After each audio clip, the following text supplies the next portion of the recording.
Hello my dear friends and students, you are welcome to my YouTube channel English Max. अभी हम लोग चर्चा करने जा रहे हैं, बड़ी ही ज़रूरी बात है कि प्रीवियस ईयर पेपर सॉल्व करने के फ़ायदे क्या हैं, क्यों प्रीवियस ईयर पेपर सॉल्व करें। ये सफलता का मूल मंत्र है। किसी भी तरह की आप किसी भी तरह के कंपटीशन की तैयारी कर रहे हैं, किसी भी तरह के एग्ज़ाम की तैयारी कर रहे हैं, इवन एकेडमिक की बात कर रहा हूँ मैं। अगर आप 10th या 12th का बोर्ड का एग्ज़ाम दे रहे हैं, ग्रेजुएशन का दे रहे हैं, पीजी का कोई भी एग्ज़ाम दे रहे हैं, कंपटीशन नहीं एकेडमिक भी होता है, तब भी प्रीवियस ईयर सॉल्व करना एक रामबाण दवा की तरह है। वो आपको इतना फ़ायदा करेगा जिसकी आप कल्पना भी नहीं कर सकते हैं। हालांकि अब तो फिलहाल सभी लोग जो भी मेंटर हैं, जो भी तैयारी कराते हैं, सभी लोग ये सजेस्ट करते हैं कि आप प्रीवियस पेपर लगाइए। तो प्रीवियस ईयर सॉल्व करने का जो पेपर है, उसको सॉल्व करने का फ़ायदा क्या होगा। आपको एक स्टोरी सुनाता हूँ मैं। एक कहानी है, उसमें दो लोग हैं, ठीक है। कहानी नहीं है, छोटी सी बात है। स्टोरी में दो लोग हैं। एक है स्टोन कलेक्टर या स्टोन गैदरर, ठीक है। उसमें एक स्टोन गैदरर है और दूसरे वाले की बात नहीं कर रहा हूँ मैं, बस खाली अभी इतना लिखिएगा, स्टोन गैदरर है। दो लोग हैं, ठीक है। ये दो लोग हैं, एक ये है और एक ये है। मेरे ड्राइंग पर मत जाना, ड्राइंग ऐसे ही है, बस काम चलाऊं, आपका काम कर दे रहा हूं। दो लोग हैं, दोनों लोगों को एक एक बैग मिला, ठीक है। दोनों लोगों को एक एक इन लोगों को बैग मिल जाता। मैं बैग नहीं बना पा रहा हूं, समझ जाइएगा। ये लोग एक एक बैग लिए हैं और जा रहे हैं। रास्ते में क्या होगा कि ढेर सारे पत्थर पड़े हुए हैं और ये लोग ऐसे ही जा रहे हैं। इस रास्ते पर इतने सारे पत्थर पड़े हुए हैं, ठीक है। दोनों लोग जा रहे हैं। अब एक आदमी है जिसने प्रीवियस ईयर पेपर नहीं लगाया है। अच्छा, मैं ऐसे ही समझ लो, ये एक आदमी जा रहा है। इसे कहा गया कि इन पत्थरों में हीरे हैं, इन पत्थरों में कुछ पत्थरों में हीरे हैं।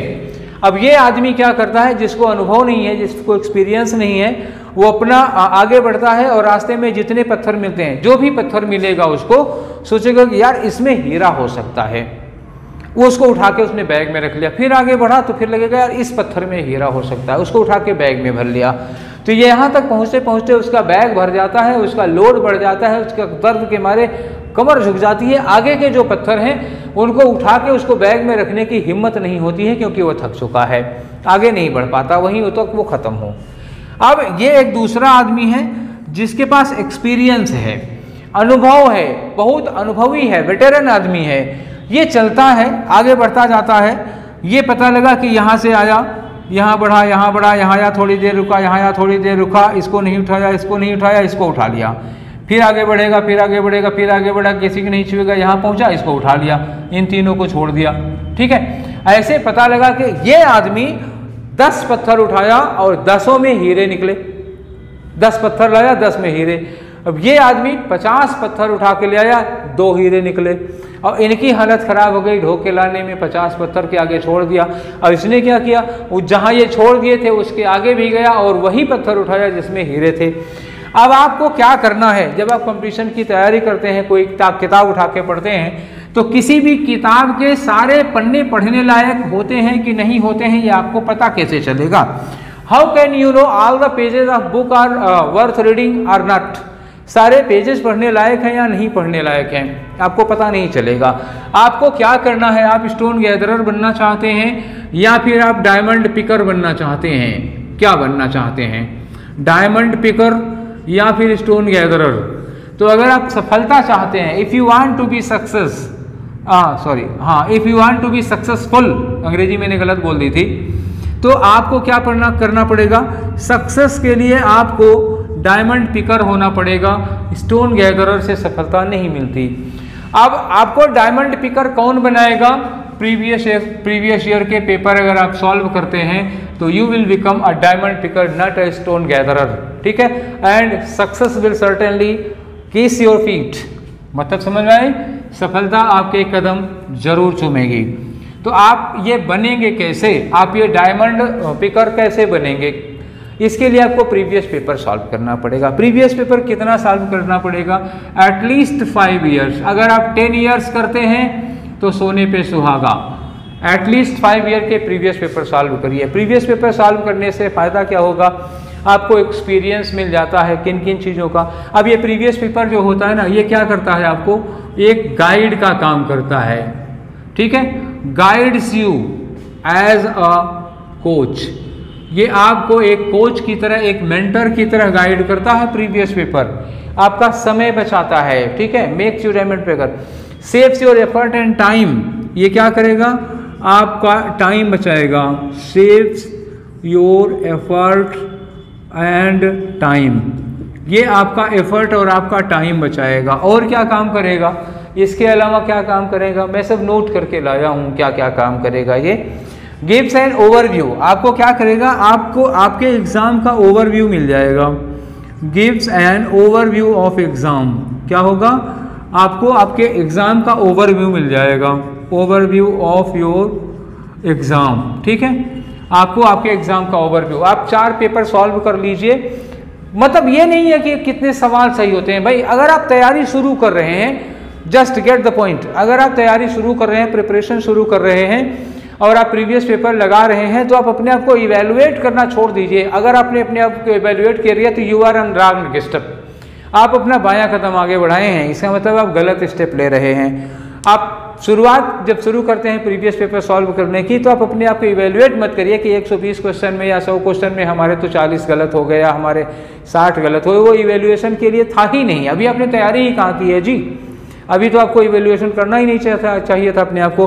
केवल प्रीवियस पेपर पढ़ते जाइए, पढ़ते जाइए, पढ़ते जाइए, आंसर देखते जाइए, पढ़ते जाइए, आंसर देखते जाइए, ऑप्शन देखते जाइए, बस। आप अपने आप को इवेल्युएट मत करिए, वो आप बाद में करिएगा, 6 महीने के बाद या साल भर के बाद इवेल्युएट करिएगा, अभी नहीं, वो टेस्ट नहीं है आपका। ओवरव्यू मिल जाता है इससे, अभी मैं बताऊंगा कि ओवरव्यू आपके किस काम आएगा। उसके बाद आप एनालाइज करिए, ठीक है ना, इतना मिटा रहा हूँ। इतना करने के बाद आप एनालाइज करिए, जब आप पढ़ लें, 4-5 साल का प्रीवियस पेपर लगा लें, तो आप एनालाइज करिए। क्या क्या चीज़ें एनालाइज करनी है वो मैं बता रहा हूँ आपको। एनालाइज करिए पेपर को पढ़ने के बाद, ये लिखा मैंने, एनालाइज करिए। क्या एनालाइज करेंगे, आपको ट्रेंड एनालाइज करना है, जो चेंज आ रहे हैं, एनालाइज करिए चेंज इन ट्रेंड। जो पेपर बन रहे हैं, 5 साल पहले जो पेपर था वो कैसा था और अब कैसा आ रहा है, कितना चेंज हो रहा है, हर साल चेंज होता रहता है। तो मान लीजिए आप 2015 से पेपर सॉल्व कर रहे हैं, तो 2015 का पेपर देखिए, फिर 16 का देखिए, तो देखिए कि 15 में और 16 में कितना ट्रेंड चेंज हुआ है। पहले ज्योग्राफी के क्वेश्चन ज़्यादा थे, अब इकोनॉमी के क्वेश्चन ज़्यादा हो गए, उसके बाद किसके क्वेश्चन ज़्यादा हो गए, कैसे ट्रेंड बदल जा रहा है और कैसे क्वेश्चन पूछने के टॉपिक बदल रहे हैं, कैसे क्वेश्चन पूछने का तरीका, फैक्ट से वो कंसेप्ट पे आ रहे हैं, फिर डीप कंसेप्ट पे जा रहे हैं, या रीजन असर्शन का क्वेश्चन ज़्यादा पूछ रहे हैं, या फैक्चुअल डायरेक्ट क्वेश्चन ज़्यादा पूछ रहे हैं, या बदलते हुए ट्रेंड को देखना है, या किस तरह के क्वेश्चन, जैसे ग्रामर के क्वेश्चन है, सपोज जैसे मेरा सब्जेक्ट हो गया, ग्रामर का क्वेश्चन हो गया, तो आप 2015 में देखिए कि उन्होंने एरर किस तरह के पूछे थे।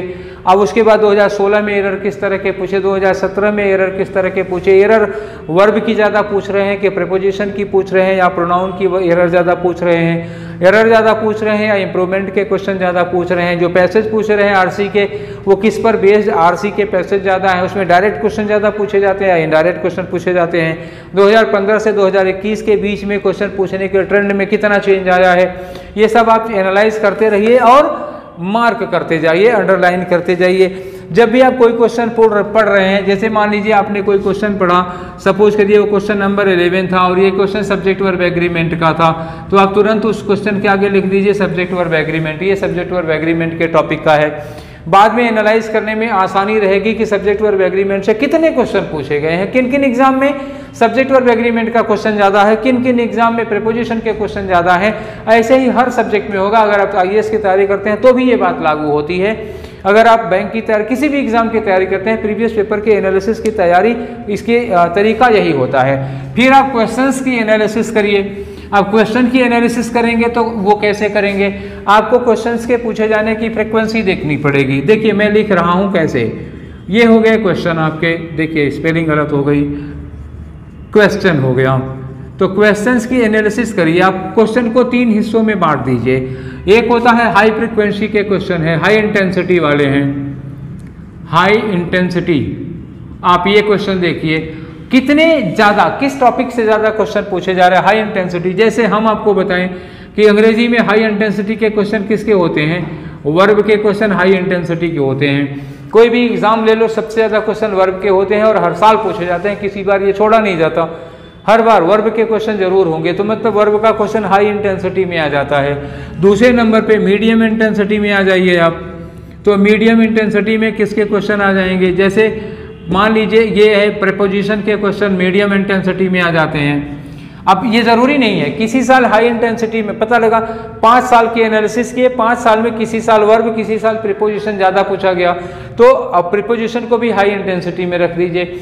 मतलब वो टॉपिक्स जिससे 5 साल क्वेश्चन पूछे गए हैं वो हाई इंटेंसिटी में आ जाएंगे, और मीडियम इंटेंसिटी में वो क्वेश्चन आ जाएंगे जिससे 5 साल में 2 साल 3 साल क्वेश्चन पूछे गए हैं, हर बार ना पूछा गया हो। और लो इंटेंसिटी में कौन से क्वेश्चन आ जाएंगे, लो इंटेंसिटी में वो क्वेश्चन आ जाएंगे, वो टॉपिक्स आ जाएंगे जिनमें कभी कभार क्वेश्चन पूछा गया है, 5 साल में 1 आध बार 2 बार क्वेश्चन आया है, इससे ज़्यादा नहीं आया होगा। तो जैसे ये नाउन वगैरह के क्वेश्चन हो गए तो लो इंटेंसिटी में आ जाएंगे। अच्छा, ये एग्जाम वाइज होगा, अगर टेट सुपर टेट का एग्जाम है तो नाउन के क्वेश्चन हाई इंटेंसिटी में होंगे, वर्ब के लो इंटेंसिटी में आ जाएंगे। अगर आप बैंक एसएससी या इस तरह के एग्जाम देते हैं तो वर्ब के क्वेश्चन हाई इंटेंसिटी में हो जाएंगे, नाउन वगैरह के प्लूरल बनाना और सिंगुलर बनाना, फेमिनिन जेंडर वगैरह ये सब बहुत लो इंटेंसिटी में हो जाएंगे या जीरो इंटेंसिटी हो जाती है। कभी तो 8-10 साल तक क्वेश्चन ही नहीं पूछा जाता बैंक पीओ वगैरह में, इन सब टॉपिक से नहीं पूछा जाएगा। तो ये एक एनालिसिस का तरीका था, आप किसी भी एग्जाम की तैयारी कर रहे हो, कोई भी आप प्रीवियस पेपर सॉल्व कर रहे हो, इंटेंसिटी कैसे देखेंगे। अब इसका फायदा क्या आ गया, अब इसके फायदे की बात करूं, अभी तो हो गया कि आप प्रीवियस पेपर सॉल्व करेंगे तो कैसे करेंगे, क्या क्या काम करेंगे, क्या क्या काम नहीं करेंगे। अब इसके बाद जो हमारी मुख्य बात है वो ये है कि इसके फायदे क्या हैं, बेनिफिट्स, लाभ, क्योंकि फायदे पर आप लोगों का कायदा जरा ज़्यादा सही हो जाता है। फायदा, बात करते हैं बेनिफिट्स की, ठीक है। तो इसका बेनिफिट क्या होगा, प्रीवियस पेपर सॉल्व करेंगे, एनालिसिस करेंगे तो आपको फायदा क्या होगा। फायदा ये होगा कि आपको लिमिटेड टॉपिक पढ़ना पड़ेगा, limited effort limited topic, limited effort limited topic, आप बहुत ज्यादा नहीं पढ़ेंगे, मतलब आपकी जो एनर्जी वेस्ट होने वाली थी वो एनर्जी वेस्ट नहीं होगी, जो फिजूल में आप मेहनत करते वो बच जाएगा। क्योंकि जब हम लोग क्वेश्चन पढ़ने लगते हैं, क्वेश्चन पढ़ते समय दिमाग में जानते क्या आएगा, जब आपने प्रीवियस पेपर सॉल्व किया है, प्रीवियस पेपर सॉल्व करने के बाद जब आप किताब पढ़ेंगे तो किताब पढ़ते समय कोई भी क्वेश्चन जो 5 सालों में या 10 सालों में पूछा गया होगा, जैसे ही किताब पढ़ेंगे तुरंत आपके दिमाग में क्या क्या होगा, ये क्वेश्चन पूछा गया है, ये पूछा गया है, तुरंत आएगा, अरे ये तो आया था। आपको सन भले ना याद आए कि 2017 में आया था, 18 में आया था, दिमाग में आएगा अरे ये क्वेश्चन आया था, इस पर तो क्वेश्चन पूछा गया है, तो उस पर आप ज़्यादा फोकस्ड हो जाएंगे, ज़्यादा कंसंट्रेट हो जाएंगे। प्रीवियस पेपर लगा लगा के आपको ये तो पता ही चल गया है कि नेशनल मूवमेंट से कहाँ कहाँ से क्वेश्चन उठाया जाता है, हर जगह से क्वेश्चन थोड़े नहीं उठता है, हर बार देखेंगे कुछ खास टॉपिक होते हैं वहाँ से क्वेश्चन उठाए जाते हैं, ये क्वेश्चन आएगा। और दूसरी बात हो गई, पढ़ते पढ़ते पढ़ते पढ़ते आपने इतने क्वेश्चन पढ़ डाले हैं, इतने क्वेश्चन पढ़ डाले हैं कि जब आप 1857 पढ़ रहे होंगे तो आपके दिमाग में ये बात आ जाएगी कि 1857 से क्वेश्चन किस तरह का पूछा जाएगा।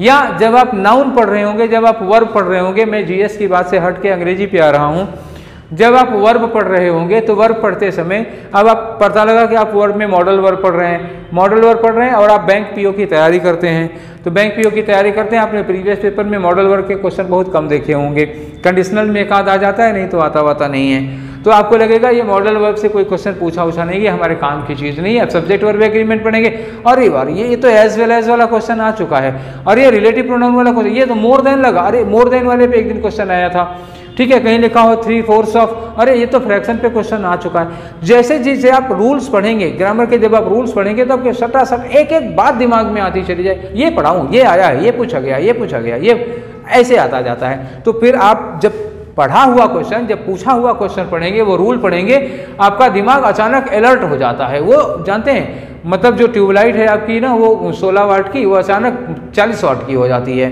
दिमाग सजग हो जाए, ये क्वेश्चन पूछा गया, कायदे से पढ़ना है, नोट लाओ, लिख लेते हैं, तो ये सारी चीज़ें हो जाती हैं, ये फायदा हो जाता है, ठीक है ना। और दूसरा बात, सबसे खास बात, ये मेरा पर्सनल एक्सपीरियंस है जो मैं आपको शेयर कर रहा हूँ। चूँकि मैं प्रीवियस पेपर बहुत सॉल्व कराता हूँ और वो मेरा निजी अनुभव है, ये मैं शेयर कर रहा हूँ। कई बार क्या होता है कि जैसे ये क्वेश्चन है, ठीक, ये क्वेश्चन है, क्वेश्चन में option A, option B, option C और ऑप्शन डी दिया हुआ है। कई बार क्या होता है कि इस बार आपसे जो क्वेश्चन पूछा गया है उसका ऑप्शन बी सही था, सी ऑप्शन सही नहीं था, लेकिन अगली बार जानते हैं ये है 2020, ठीक, पता लगा 2021 में जो पेपर बना रहा है आदमी, उसने क्या किया, जो इसका ऑप्शन सी था इसी ऑप्शन सी को क्या बना दिया, क्वेश्चन बना दिया। बहुत होता है ये काम बहुत होता है। कभी आप एनालिसिस करके, जब आप मेरे कहने पे जब आप प्रीवियस पेपर सॉल्व करेंगे, 5 साल का प्रीवियस पेपर सॉल्व करिए, आप देखेंगे कम से कम 2500 क्वेश्चन ऐसे हैं जो उसके पहले के सालों के ऑप्शन थे, प्रीवियस ईयर्स के ऑप्शन नेक्स्ट ईयर में क्वेश्चन बना दिए जाते हैं। ये मेरा पर्सनल एक्सपीरियंस है, ठीक है। अगर आप क्वेश्चन के चारों ऑप्शन नजर रखते हैं तो आने वाले सालों में आपके 30% क्वेश्चन तो ऐसे ही बन जाएंगे, क्योंकि आपने प्रीवियस ईयर्स के चारों ऑप्शन सॉल्व किए हैं। आगे के 30% क्वेश्चन इसी में से बन जाते हैं, इसी में से पूछ लिया जाता है। इसलिए सारे ऑप्शन समझ के चलिए, जो सही है वो तो सही है ही, जो नहीं ऑप्शन सही है उन तीनों को भी, उस पर भी नज़र रखिए, उसको भी देखे हुए चलिए, क्योंकि अगले साल वो क्वेश्चन बनने की संभावना 30% रखता है, ठीक है। तो प्रीवियस ईयर पढ़ने, प्रीवियस ईयर के पेपर सॉल्व करने के क्या तरीके हैं और उसके क्या फ़ायदे हो सकते हैं, ये उस पर जो मेरा अनुभव था, जो मुझे एक्सपीरियंस था, वो एक्सपीरियंस मैंने आपसे शेयर किया। हमारा ये एक्सपीरियंस आपके कितने काम आया, आपको कैसा लगा, इस बारे में हमें राय ज़रूर दीजिएगा, ताकि मैं आगे और अपने एक्सपीरियंस आपके साथ शेयर करना कंटिन्यू रखूं, ठीक है। तो फिर मिलेंगे अगली बार इसी तरह से किसी और एक्सपीरियंस को शेयर करते हुए। Till then take care, thank you.